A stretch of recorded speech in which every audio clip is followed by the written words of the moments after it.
Hello Vijay peoples, welcome to my channel. నేను ఈరోజు మీకు చికెన్ కర్రీ చేసి చూపిస్తున్నా. అది కూడా చాలా ఈజీ ప్రాసెస్లో.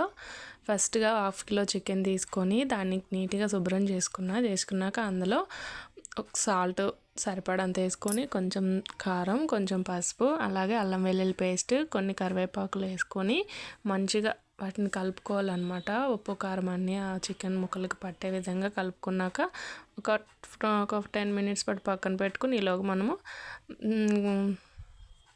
వాటి కోసం మనం తాలింపు ప్రిపేర్ చేసుకుందాం. కొంచెం ఒక 2 స్పూన్స్ ఆయిల్ చేసుకొని ఉల్లిపాయ ముక్కలు, పచ్చిమిర్చి, కరివేపాకు వేసుకొని కలుపుకున్నాక కొద్దిసేపు ఉంచినాక టమాటా వేసిన అనమాట.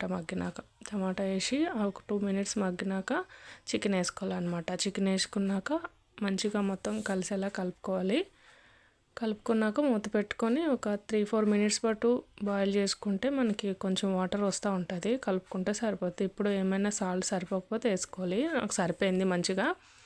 ఇప్పుడు చూడండి, చూపిస్తున్నా, బాయిల్ అయిపోయింది. 3 మినిట్స్ తర్వాత మళ్ళీ తీసి చూపిస్తే చూడండి చక్కగా బాయిల్ అయింది. ఇప్పుడు ఇందులోకి మనం వాటర్ గట్రా ఏం యాడ్ చేయలేదండి, మంచిగా కుక్ అయిపోయింది అదే చికెన్లో వాటర్తోనే.